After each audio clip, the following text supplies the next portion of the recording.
Everyone, so today we are going to start video of financial management. उसके अंदर आपके important questions भी आएंगे, साथ के साथ हम डिस्कशन करेंगे कि कौन कौन से प्रैक्टिकल और कौन कौन से थ्योरी क्वेश्चंस आपके आ सकते हैं। तो इस वीडियो को स्किप करने का कोई फ़ायदा नहीं है, क्योंकि साइड बाय साइड डिस्कशन होगी and there is no list of questions with me. जो भी होगा मैं आपके सामने लिखूंगी and I will suggest you to open your notepad and pen with you. So सबसे पहले जो क्वेरी आई थी वो थी मार्क्स एलोकेशन की, कि मार्क्स एलोकेशन कैसे होगा फाइनेंशियल मैनेजमेंट के पेपर के लिए। और ये मैं पहले ही क्लैरिफाई कर देती हूँ that this video will applicable to SOL, NC web, regular students, चाहे वो बीकॉम प्रोग्राम के हो, ऑनर्स के हो, whatever the case will be, the marks allocation would be same as well as guidelines are also same. तो मेरे पास guidelines खुली हुई हैं फाइनेंशियल मैनेजमेंट की और सिलेबस भी खुला हुआ है, तो side by side I will tell you all that stuff. Marks allocation की बात करें तो यूनिट 1 आपकी 9 मार्क्स की आएगी। और यूनिट 1 में आपको क्या क्या करना है, सबसे इजी आपकी यूनिट 1 है, ठीक है। उसमें आएगा आपका nature, scope and objectives of financial management, ठीक है। तो ये आपके यूनिट 1 के टॉपिक बनते हैं जिसमें से आपको क्वेश्चन मिलेंगे, और वो क्वेश्चन होंगे क्या वो मैं बता देती हूँ। और जो बी पार्ट है यूनिट 1 का, मैं इसे ए और बी पार्ट में डिवाइड कर रही हूँ, वो है an overview of time value of money, an overview of time value of money, साथ ही रिस्क एंड रिटर्न। तो ये आपका पूरा का पूरा यूनिट 1 है। तो अगर आप तैयारी कर रहे हैं अच्छे मार्क्स लेने की, तो 100% आपको इसके प्रैक्टिकल क्वेश्चन भी करके जाने चाहिए जो आपके टाइम वैल्यू ऑफ मनी के बेस पर हैं। पिछली बार यहाँ से क्वेश्चन आया था टाइम वैल्यू ऑफ मनी के ऊपर, कुछ न्यूमेरिकल क्वेश्चंस भी आए थे। तो इमेजिन करो कि अगर ये 9 मार्क्स का है तो इसकी जो क्लासिफिकेशन होगी क्वेश्चंस की वो किस तरह से होगी। मुझे लगता है कि 6 मार्क्स का क्वेश्चन या 5 मार्क्स का क्वेश्चन आपको इसमें से थ्योरी का ज़रूर मिलेगा, ठीक है। तो कई बार क्या होता है कि 6+3 कुछ इस तरह से दे दिया जाएगा, या फिर 5+4 दे दिया जाएगा, या 4.5+4.5 दे दिया जाएगा। तो एक न्यूमेरिकल क्वेश्चन साथ ही साथ एक थ्योरी क्वेश्चन यहाँ से आने के पूरे चांसेस है। पूरे चांसेस क्या, 100% है ये कि ऐसे आएगा, एक थ्योरी प्लस एक न्यूमेरिकल। लास्ट टाइम एक न्यूमेरिकल क्वेश्चन भी आया था टाइम वैल्यू ऑफ मनी से रिलेटेड। तो क्वेश्चन मैं बता देती हूँ इसमें से क्वेश्चन किस तरह के आपको करने हैं थ्योरी के लिए। और जिन बच्चों को प्रैक्टिकल क्वेश्चंस नहीं आते, बेटा आपको थ्योरी बहुत अच्छे से पढ़ के जानी है, ठीक है, तभी आप पास हो पाओगे इसमें। वैसे तो फाइनेंशियल मैनेजमेंट का पेपर कंपैरेटिवली इजी होता है जो मुझे लगता है, बट ऑब्वियसली आपकी तैयारी पर डिपेंड करता है कि आप कब से तैयारी कर रहे हैं। तो 2 ऑब्जेक्टिव है फाइनेंशियल मैनेजमेंट के, वेल्थ मैक्सिमाइजेशन और दूसरा, अभी तक तैयारी शुरू हो चुकी होगी तो आई होप कि आपको आता होगा, wealth maximisation and profit maximisation. पूरे यूनिट 1 के ऊपर वीडियोस चैनल पर डली हुई है फाइनेंशियल मैनेजमेंट की प्लेलिस्ट के अंदर। तो पूरा यूनिट 1 वीडियो में एक्सप्लेन है। अगर आपको थ्योरी क्वेश्चंस करके जाने हैं और आप अभी नहीं किया है आपने, या फिर और अच्छे से करना है, तो आप वहाँ से देख सकते हो बेटा, इट्स योर चॉइस। तो जो क्वेश्चन नंबर 1 है wealth maximisation profit maximisation, this is 100% I am sure that यहाँ से क्वेश्चन आएगा। वो क्वेश्चन किस तरह से आ सकता है कि how wealth maximisation is better than profit maximisation, right, and how can wealth maximisation can add value to the shareholders. कुछ भी घुमा फिरा के क्वेश्चन आ जाएगा जो आपका होगा वेल्थ मैक्सिमाइजेशन के अकॉर्डिंग, क्योंकि प्रॉफिट मैक्सिमाइजेशन को हर बुक में क्रिटिसाइज किया गया है that profit maximisation cannot be the objective of any company and wealth maximisation add value to the shareholders. तो आपको ये करना है। I am very much sure कि जब आप इसे वीडियो देख लेंगे, एक बार जाके देख लेना, अगर नहीं किया है तो वरना अपनी बुक में से भी कर सकते हो, जो आपको अच्छा लगे वैसे, तो वहाँ से ये क्वेश्चन कर लेना, ठीक है। कंपैरिजन भी आ सकता है, that what is the comparison between wealth maximisation and profit maximisation. तो दोनों में कंपैरिजन आ सकता है। मैंने दोनों ही तीनों क्वेश्चन पेपर्स अभी देख चुकी हूँ मैं, क्योंकि 5th सेमेस्टर में भी था इस बार ये। तो जो 5th सेमेस्टर का फाइनेंशियल मैनेजमेंट का पेपर था और अभी 3rd सेमेस्टर का भी हुआ है, आई गेस ऑनर्स का हुआ है अभी, तो मैं उनके क्वेश्चन पेपर्स देख रही थी तो मुझे ऐसा लगा देख के कि क्वेश्चंस वर डिफरेंट। ठीक है, क्वेश्चंस डिफरेंट थे, डिफरेंट सेट ऑफ क्वेश्चंस थे दोनों के दोनों पेपर्स में। तो अगर यहाँ का पेपर अलग है और यहाँ का पेपर अलग है और काफ़ी ज़्यादा डिफरेंस है, तो मान के चलो कि जब आपका पेपर आपके सामने आएगा तो उसमें भी डिफरेंस होंगी, वेरिएशंस होंगी। तो ऐसे मत सोच के जाना कि सेम क्वेश्चन वहाँ आया तो सेम क्वेश्चन ही आपके पास आ जाएगा। इवन मैं तो ये कहूँगी कि जो क्वेश्चन वहाँ नहीं आया है वो क्वेश्चन आने के आपके पूरे पूरे चांसेस होंगे, क्योंकि कॉपी पेस्ट नहीं हो रहा है इस बार क्वेश्चन पेपर्स में, बहुत डिफरेंस है क्वेश्चंस में। अगर ऑनर्स के क्वेश्चंस देखा जाए तो प्रोग्राम में वो क्वेश्चन कुछ अलग तरीके से ही आ रहे हैं। ठीक है, तो ये मान के चलो कि आपका पेपर डिफरेंट होगा। ठीक है, और डिफ़िकल्ट तो मैं फाइनेंशियल मैनेजमेंट को नहीं मानती, totally depend upon your practice, जो आपने किया है। बाकी पास होना यहाँ बहुत आसान है। पास कैसे हो गया, आप यूनिट 1 क्रैम कर लो बहुत अच्छे से, थ्योरी तो आएगी इसमें से, न्यूमेरिकल क्वेश्चन भी आएगा और न्यूमेरिकल क्वेश्चन इतने मुश्किल नहीं है अगर आपने किए हुए हैं। ठीक है, तो नेक्स्ट हम टॉपिक ले रहे हैं जो वो है आपका over value of time, value of money. इसके ऊपर भी मैंने क्वेश्चन देखा है, इंपॉर्टेंट क्वेश्चन, तो ये करके जाना कि what is the time value of money, how it is important for managers. ठीक है, मैं यही लिख देती हूँ, how it is important for managers to take decisions. ये मैनेजर्स के लिए क्यों इम्पॉर्टेंट है, क्यों उन्हें डिसीजन लेते समय टाइम वैल्यू ऑफ मनी को ध्यान में रखकर चलना चाहिए।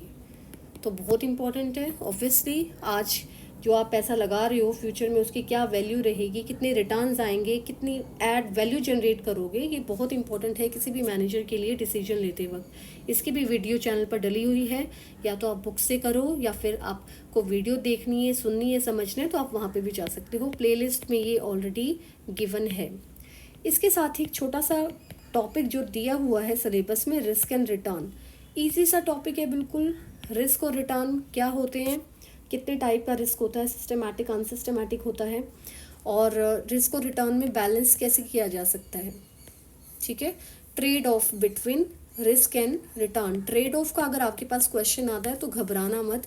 ट्रेड ऑफ का मतलब होता है कि रिस्क और रिटर्न को बैलेंस कैसे किया जाए, क्योंकि कॉमर्स वाले बच्चों के लिए ये एक मंत्रा है that higher the risk higher would be the return and lower the risk lower the return.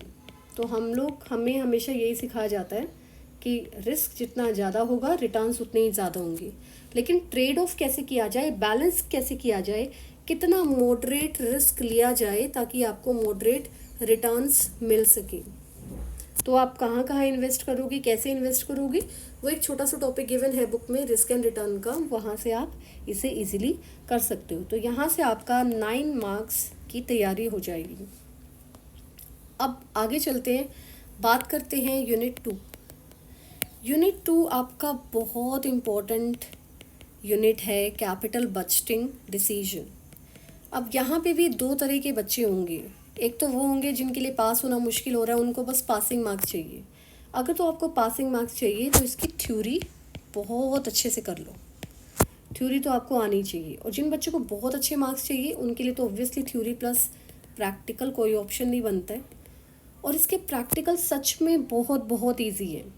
तो कैपिटल बजटिंग डिसीजंस में गाइडलाइंस के अकॉर्डिंग जो दिया हुआ है वो है आपके, एक तो कैपिटल बजटिंग प्रोसेस। क्या होता है कैपिटल बजटिंग?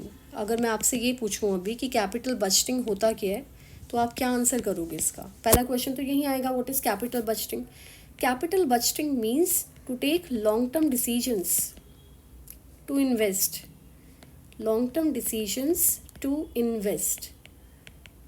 तो बहुत सारे बच्चे कंफ्यूज रहते हैं कॉस्ट ऑफ कैपिटल और कैपिटल बजटिंग में। कॉस्ट ऑफ कैपिटल क्या होती है? जो भी आप रेट ऑफ इंटरेस्ट पे करते हो अगर आप लोन लेते हो, ठीक है, और अगर आप मार्केट से पैसा उठाते हो तो आप क्या पे करते हो? आप डिविडेंड पे करते हो। वो बनता है आपका इक्विटी कैपिटल या फिर प्रेफरेंस कैपिटल। ठीक है, ऐसे ही होता है ना।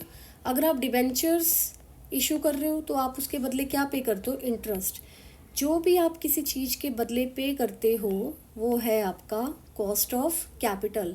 क्या आप पे कर रहे हो किसी से पैसा लेने के बदले में, ठीक है, वो आपकी कॉस्ट ऑफ कैपिटल है, अपॉर्चुनिटी कॉस्ट ऑफ कैपिटल है। बट कैपिटल बजटिंग क्या है?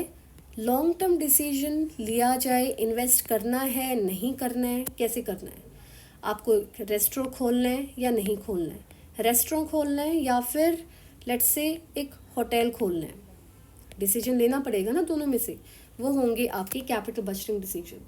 लेकिन कॉस्ट ऑफ कैपिटल जो आप पैसा लेने के बदले में किसी को वापस करते हो, जो रिटर्न्स वापस करते हो, वो होते हैं आपकी कॉस्ट ऑफ कैपिटल। तो बात करेंगे अब यूनिट 2 की। आई होप ये दोनों क्लियर हो गए होंगे काफ़ी हद तक कि कैपिटल बजटिंग और कॉस्ट ऑफ कैपिटल में मोटा मोटा डिफरेंस क्या है। नाउ कैपिटल बजटिंग प्रोसेस के बाद cash flow estimation, cash flow estimation, इसके ऊपर क्वेश्चन आ रखा है, प्रैक्टिकल क्वेश्चन। ठीक है, तो प्रैक्टिकल क्वेश्चन यहाँ पे आया हुआ है। जो बच्चे प्रैक्टिकल करके जा रहे हैं उनके लिए इम्पोर्टेंट क्वेश्चन बनता है, जिसमें आते हैं आपके subsequent cash flows, initial cash flows और आता आपका टर्मिनल कैश फ्लोज। तो ये मैंने देखा है क्वेश्चन पेपर में ये क्वेश्चन आया हुआ है और इम्पोर्टेंट भी है, इसे छोड़ना नहीं है, बेवकूफ़ी होगी इसे छोड़ना। तो ये क्वेश्चन ना बेटा पक्का पक्का करके जाना अपना प्रैक्टिकल क्वेश्चंस में। वैसे तो और करके प्रैक्टिकल आए हुए हैं, जब आप क्वेश्चन देखोगे एग्ज़ाम में तो आपको और में मिलेगा, ऑप्शनली मिलेगा। तो ऑप्शन की अगर हम बात करें कि ऑप्शन में आपके पास क्या क्या आ सकता है, ऑप्शन में आपके पास आएगा techniques of capital budgeting, techniques of capital budgeting. और टेक्निक्स में क्या क्या आएंगी, अब यहाँ पे थ्योरी और प्रैक्टिकल दोनों ही इम्पॉर्टेंट है। आपको यहाँ पे थ्योरी भी करनी है, आपको यहाँ पे प्रैक्टिकल भी करनी है। और क्या क्या थ्योरी और प्रैक्टिकल दोनों ही इम्पॉर्टेंट है, वो है आपका पे बैक पीरियड, बहुत ईजी है निकालना। ठीक है, पे बैक पीरियड, उसके बाद ARR, discounted pay back period, discounted pay back period, ARR हो गई आपकी। उसके बाद NPV, देन IRR जिसे आप बोलते हो internal rate of return, and profitability index. ये चीज़ें आपकी टेक्निक्स में आती है। अब ये बताओ मुझे कितना मुश्किल है करना, कितना इजी है ये पे back period, discounted pay back period, ARR, NPV, IRR, PI। एक ही क्वेश्चन आपके पास आएगा जिसमें सारी की सारी चीज़ें आपको कैलकुलेट करनी पड़ेगी। ज़्यादातर ARR, IRR, PI इस तरह से क्वेश्चन पूछे जाते हैं और विन विन सिचुएशन है ये। मतलब आपके तो भाई मैक्सिमम मार्क्स आएंगे अगर इस तरह का क्वेश्चन आपको मिल जाए। जिन बच्चों को ये क्वेश्चन नहीं आता प्रैक्टिकल में, subsequent cash flow, initial, terminal, ये नहीं आ रहा है, तो उनके पास ऑप्शन है कि वो पे बैक पीरियड टेक्निक्स के ऊपर जा सकते हैं। तो टेक्निक्स को छोड़ना बहुत बड़ी बेवकूफ़ी है। इवन वो बच्चे जो सिर्फ पास होने के लिए एग्ज़ाम दे रहे हैं, जिन्होंने तैयारी भी नहीं की है ना, वो भी अगर इसको समझ लेंगे, क्वेश्चन करके देखेंगे ना अभी, तो वो अच्छे से कर पाएंगे। आई एम वेरी मच श्योर। ठीक है, तो ये क्वेश्चन बेटा वो जो पास होने वाले बच्चे हैं ना, वो भी करके जाओ न्यूमेरिकल। और ये जो मार्क्स एलोकेशन है इसकी 18 मार्क्स की है। सो गुड, 18 मार्क्स में आप थ्योरी करके जाओ, एक क्वेश्चन थ्योरी का आएगा, साथ में एक क्वेश्चन आप प्रैक्टिकल का अटेम्प्ट कर लो। And the most important thing which I have seen in the question papers, that they have given the choice kind of difficult one, like एक थ्योरी क्वेश्चन दे दिया गया है प्लस एक प्रैक्टिकल दिया गया है, फिर इसका और करके जो ऑप्शन है फिर वही प्रैक्टिकल और एक थ्योरी। तो समझ रहे हो कि आप कुछ नहीं छोड़ सकते, आपको करना ही पड़ेगा थ्योरी प्लस प्रैक्टिकल। 18 मार्क्स में this is a very good unit. जिन्होंने तैयारी नहीं की है, जिनको प्रैक्टिकल कुछ भी नहीं आता, वो एटलीस्ट यूनिट 2 तो प्रैक्टिकल का करके ही जाओ, आराम से पास हो जाओगे। ठीक है, चलो आगे चले। अब यूनिट 3 की बात कर लेते हैं। यूनिट 3 है आपका काफ़ी सारी चीज़ों का मिक्सचर। तो सबसे पहले हम बात करेंगे कॉस्ट ऑफ कैपिटल की। Same theory plus practical. कितने मार्क्स का आएगा? 27 मार्क्स का आएगा। बहुत ज़्यादा मार्क्स है, हाईएस्ट वेटेज इसी यूनिट की आती है। 27 is not a small number. तो अगर आपने कॉस्ट ऑफ कैपिटल वाला चैप्टर कर लिया तो पास तो आप वैसे ही हो जाने वाले हो। ठीक है, तो कॉस्ट ऑफ कैपिटल है, दूसरी तरफ है आपका कैपिटल स्ट्रक्चर। ठीक है, कैपिटल स्ट्रक्चर, इसको हम 3 पार्ट में डिवाइड कर लेते हैं। ये है आपका A, ये है आपका B और सी में आपका आएगा लिवरेज। लिवरेज का क्वेश्चन पक्का पक्का आना है, ठीक है, 100% मान के चलो, क्योंकि लिवरेज एक ऐसा चैप्टर है जो आपको नैया पार करा देगा आपकी ठीक है। जिसको लिवरेज नहीं आता ना, क्या बोलूँ, मतलब फाइनेंशियल मैनेजमेंट का एक स्टूडेंट अगर लिवरेज के न्यूमेरिकल क्वेश्चन ना कर पाए, ये तो भैया बहुत बड़ी शर्म की बात है। लिवरेज का न्यूमेरिकल क्वेश्चन आना ही है और ये आपको आना ही चाहिए। जिसको लिवरेज का क्वेश्चन नहीं आता ना फाइनेंशियल मैनेजमेंट में, वो फाइनेंशियल मैनेजमेंट का स्टूडेंट कहलाने के लायक नहीं है। लिवरेज इतना ईजी है। 3 तरह के लिवरेज होते हैं, ऑपरेटिंग लिवरेज, फाइनेंशियल लिवरेज और कंबाइंड लिवरेज। कंबाइंड लिवरेज कैसे निकलता है, operating multiply financial leverage. 10 minute का काम है इसके न्यूमेरिकल क्वेश्चन रिवाइज करना।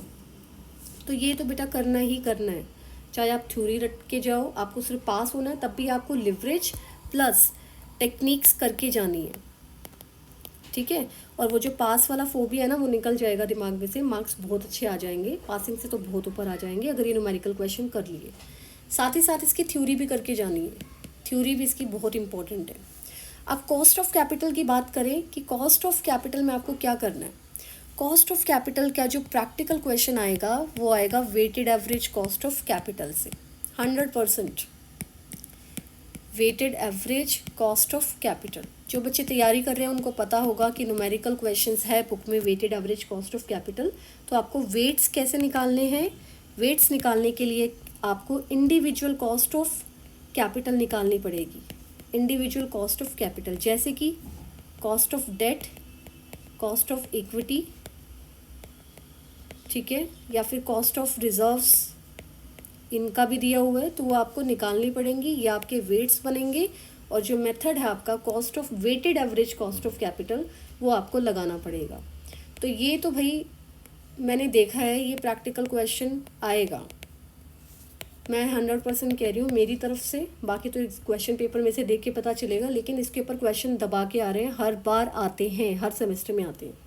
तो जो बच्चे प्रैक्टिकल को फोकस कर रहे हैं वो weighted average cost of capital को तो मत छोड़ो, बहुत इजी है, कुछ भी नहीं है। 3 आपको फॉर्मूले लर्न करने हैं, cost of debt, cost of equity, cost of reserves and surplus. इस तरह से आप निकल जाओगे आराम से। थोड़ा सा जो मुश्किल लगेगा, जो मुझे ऐसा लगता है कि कैपिटल स्ट्रक्चर को बच्चे न्यूमेरिकल क्वेश्चन को इसको मुश्किल मान रहे होंगे, अदरवाइज वो भी मुश्किल नहीं है, बहुत ईजी है उसके क्वेश्चन भी। इसकी थ्योरी अच्छे से कर लेना। कैपिटल स्ट्रक्चर जो इसकी थ्योरीज हैं, थ्योरीज ऑफ कैपिटल स्ट्रक्चर, इनके ऊपर क्वेश्चन बहुत बार आ जाता है। कौन कौन सी थ्योरीज है कैपिटल स्ट्रक्चर की, वो है NI approach, this is called net income. फिर दूसरी है नेट ऑपरेटिंग इनकम अप्रोच, ठीक है। और तीसरी कौन सी है जल्दी से बताओ, एमएम अप्रोच। तो ये आपको थ्योरी के क्वेश्चन भी करने हैं। जो बच्चे प्रैक्टिकल को फोकस कर रहे हैं, इसमें से प्रैक्टिकल क्वेश्चन भी आएगा तो वो अटैम्प्ट आसानी से कर पाएंगे। तो लिवरेज, मेरी तरफ से लिवरेज और weighted average cost of capital आपके पास आना चाहिए। और थ्योरी में cost of capital structure, leverage और कॉस्ट ऑफ कैपिटल तीन ही इंपॉर्टेंट है, बट मेरे को लगता है कैपिटल स्ट्रक्चर के ऊपर हो सकता है कि थ्योरी आ जाए, ठीक है। तो इस हिसाब से अपनी तैयारी करके जाना। ऑब्वियसली 27 मार्क्स का यूनिट है, सबसे बड़ा यूनिट है, और उसमें 3 टॉपिक बनते भी हैं और बनने भी चाहिए, ठीक है। चलो आगे चले। आगे है हमारा यूनिट 4। यूनिट 4 है हमारा सबसे इजी डिविडेंड डिसीजन, ठीक है। और कितने मार्क्स का आएगा, ये आएगा बेटा आपका 18 मार्क्स का।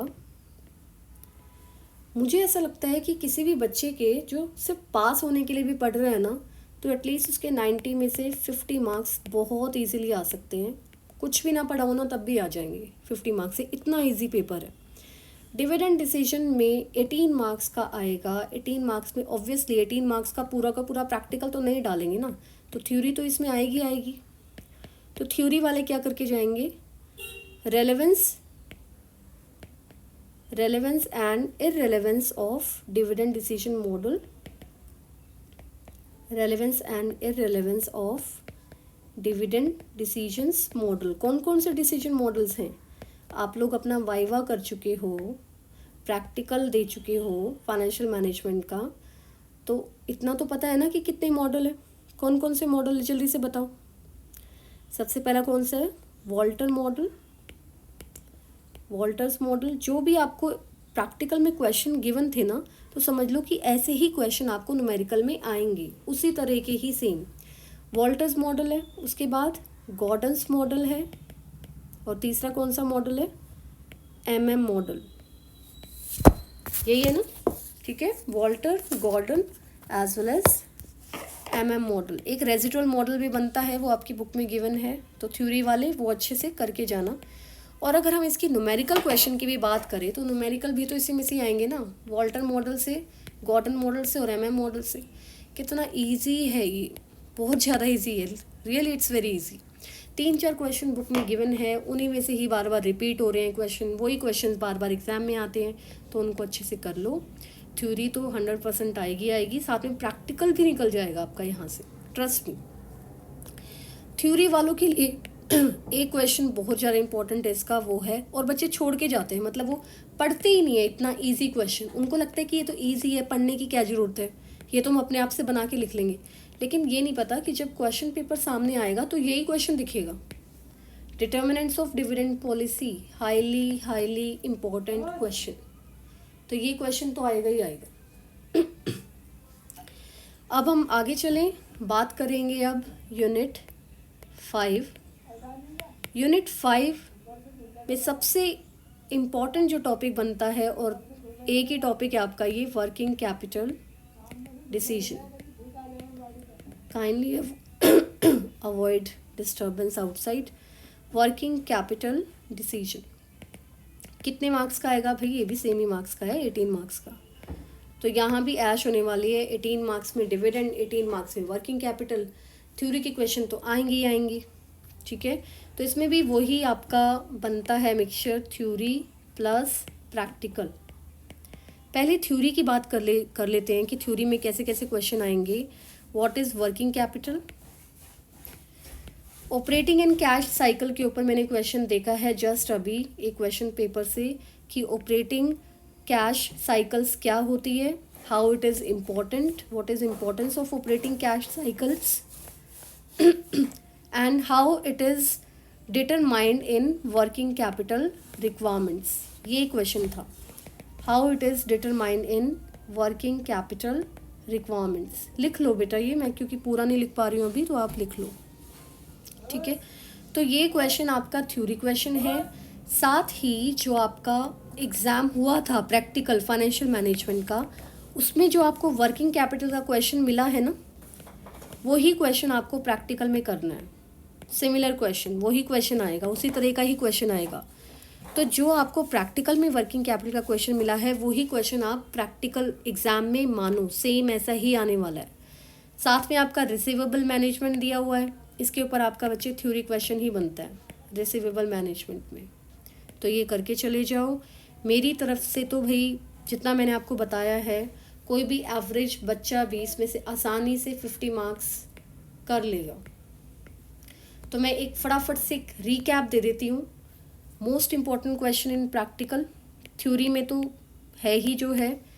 एक तो आपको बेटा टेक्निक्स नहीं छोड़ के जानी, टेक्निक्स ऑफ कैपिटल बजटिंग, चाहे आप पासिंग मार्क्स के लिए कर रहे हो, चाहे आप अच्छे मार्क्स के लिए कर रहे हो, टेक्निक्स ऑफ कैपिटल बजटिंग आप नहीं छोड़ोगे, उसके ऊपर न्यूमेरिकल क्वेश्चन आएगा, ठीक है।